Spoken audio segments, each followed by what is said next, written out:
नमस्कार, मी विजया वामन। मराठ्यांना तुमच्या स्वाभिमानाचा प्रश्न निर्माण झालाय। मराठ्यांचा नेता म्हणून स्वतःला मनोज जरांगे पाटील आता प्रोजेक्ट करणार आहेत आणि त्याची सुरुवात 14 ऑक्टोबर पासून होते। 100 एकरची जागा तुम्हाला फुल करायची आणि त्या ठिकाणी यायचंय। 100 एकर पर्यंत लांब पर्यंत कोसोपर्यंत फक्त मराठाच दिसला पाहिजे, कारण प्रश्न आपल्या आरक्षणाचा। आणि यामध्ये सेकंड ट्विस्ट पण आहे बरं का।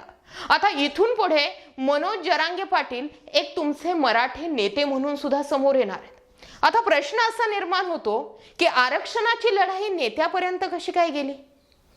ते जर मराठा नेते होणार आहेत आणि नेते होऊन तुमच्या प्रश्नांसाठी लढणार आहेत, तर म्हणजे आता जे काही हे 1-2 महिन्यामध्ये आरक्षण मिळणार होतं ते मिळणार नाहीये का? प्रश्न पडतोय, नेमकं घडलंय काय? मराठा आरक्षणासाठी 40 दिवसांची मुदत दिल्यानंतर आता मनोज जरांगे पाटील यांनी संवाद यात्रा सुरू केली आणि या संवाद यात्रेत जरांगे पाटलांना तुफान प्रतिसाद मिळतोय। त्यामुळे जरांगे पाटील मराठा समाजाचे नवे नेते होत आहेत का, अशी चर्चा सुरू झाली आहे। गाड्यांचा ताफा, जेसीबीने भव्य हार आणि समर्थकांची गर्दी, हा लवाजमा कुठल्या नेत्याचा नाही तर मराठा आरक्षणासाठी एल्गार पुकारलेल्या जरांगे पाटलांचा। परभणीत मराठा बांधवांकडून जरांगेंचं शानदार असं स्वागत करण्यात आलं। त्यामुळे जरांगे पाटील मराठ्यांचे नवे नेते आहेत का, अशी चर्चा सुरू झाली आहे। लोकशाहीत कोणालाही नेता होता येतं, अशी प्रतिक्रिया भाजपचे प्रदेशाध्यक्ष बावनकुळे यांनी दिली आहे। म्हणजे भाजपला तर मनोज जरांगेंचं काही देणं घेणं नाहीये, मात्र जरांगे पाटलांनी यात्रा मराठा आरक्षणासाठी काढली आहे आणि प्रचंड प्रतिसादही मिळतोय। पण प्रश्न असा निर्माण होतोय की मनोज जरांगे पाटलांना मिळणारा हा प्रतिसाद मराठा आरक्षणाच्या मुद्द्यामुळे, ना की एका सेपरेट व्यक्तिमत्वामुळे, आणि त्यामुळे जर या आरक्षणासाठी मिळालेल्या पाठिंब्याचा फायदा जर ते एक नेता म्हणून घेणार असेल तर मात्र या ठिकाणी थोडंसं थांबावं लागणार आहे। कारण मराठ्यांचे नेते कोण नाहीत। आम्ही छत्रपती संभाजीराजेंना मराठा नेता मानतो, आम्ही उदयनराजेंना मराठा नेता मानतो, आम्ही आणखी असे बरेचसे 58 मोर्चे निघाले त्यावेळी कित्येक जण स्वतःला प्रोजेक्ट करत होते, तेही मराठा नेतेच तर होते।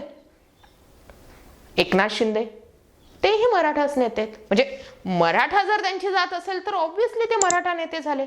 मग आता नव्यानं मनोज जरांगे पाटील जर नेता म्हणून स्वतःला पुढे करणार असतील तर मग आमचं आरक्षण पुन्हा पुढच्या सीडीवरून पुढच्या सीडीवर ढकललं जाणार आहे का, असा प्रश्न मराठा समाजाचा। त्यामुळे ही नेतेगिरी किंवा राजकारणाचा टच घेऊन राजकारणात येऊन मराठा प्रश्नांसाठी लढणं नाही। माफ करा मनोज जरांगे पाटील, पण असं जर असेल की तुम्ही स्वतःला जर एक नेते म्हणून पुढे जर प्रोजेक्ट करणार असाल आणि राजकारणाच्या माध्यमातून मराठा आरक्षणाचा मुद्दा सोडवणार असाल तर नाही, तुमच्यासारखे असे अनेक नेते जे आहेत ते मराठा समाजाचे नेते आहेत, मराठा नेते, तर मग थांबावं लागेल, थोडासा विचार करावा लागेल। कारण या अगोदर सुद्धा मराठा आरक्षणाच्या नावावरती अनेकांनी दिशाभूल केलेली आहे। मराठा आरक्षणाच्या मुद्द्यावरती स्वतःची पोळी भाजलेली आहे।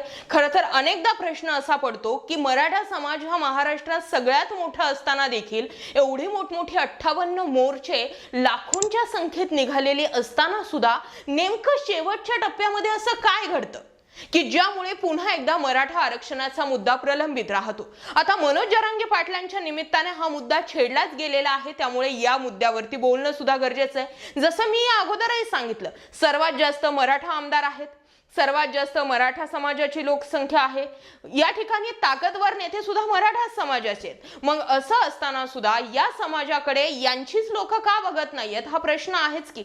आणि आता म्हणजे मनोज जरांगे पाटील स्वतःला नेता म्हणून जरी प्रोजेक्ट त्यांनी केलं तरी वाईट त्याच्यात काही आहे असं नाही, पण नेता होणं, राजकारणात जाणं, एखादा पक्ष घेणं, निवडणुका लढणं, मग सत्तेत येणं, या सगळ्या लंब्या प्रोसेसमध्ये इंटरेस्ट कुणाला आहे?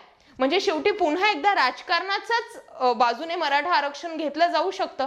त्यामुळे जर मनोज जरांगे पाटील जर आरक्षणाच्या मुद्द्याला राजकीय नेत्याकडून असा जर प्रवास करणार असतील तर मग खरोखर मराठा समाजाला या मुद्द्यावरती विचार करणं गरजेचं आहे। प्रत्येक प्रश्नाचं उत्तर म्हणजे राजकारण अजिबात नाहीये, आणि जर तसं असेल तर मग सगळेच राजकारणात जाऊ शकतात।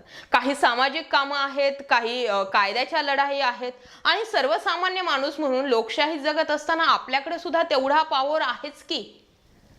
आणि त्यामुळे आता ह्या ज्या गोष्टी म्हणजे मनोज जरांगे पाटलांनी सांगितलंय की 100 एकरची जागा मराठ्यांनी फुल केली पाहिजे, आणि ही जागा फुल होऊ सुद्धा शकते, फक्त त्यामध्ये एवढंच मराठा समाजाची एक अट असू शकते की मनोज जरांगे पाटील पुढे जाऊन राजकीय नेता किंवा राजकारण या भानगडीत न पडता आरक्षणाचा मुद्दा जर लावून धरलाय तर आरक्षणापाशीच त्यांचा मुद्दा संपला पाहिजे, त्याला असं गोल गोल गोल गोल फिरवलं गेलं नाही पाहिजे. तुम्हाला काय वाटतंय?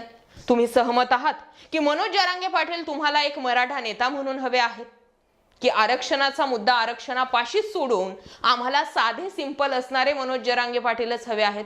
या दोन गोष्टींमध्ये तुमची प्रतिक्रिया काय आहे? मी मांडलेले मुद्दे तुम्हाला पटतायत? या अगोदर आरक्षणाच्या नावावरती जो समोरचा एक फ्रंटचा व्यक्ती असतो त्याचीच पोळी भासते आणि बाकीचे बॅकफुटला येतात आणि त्याच दिशेने जर मनोज जरांगे पाटील गेलेत तर? अर्थात ही शक्यता आहे, पण कमेंट करा आणि विचारही करा. मुद्दा पटलाय? होऊ द्या शेअर. 14 ऑक्टोबरला मनोज जरांगे पाटील हे जर खरोखर फक्त मराठा आरक्षणाच्या मुद्द्यासाठीच उभे राहणार असतात तर ती 100 एकर जागा मराठे फुल करतील का? हेही कमेंट करायला विसरू नका. जय महाराष्ट्र पब्लिक.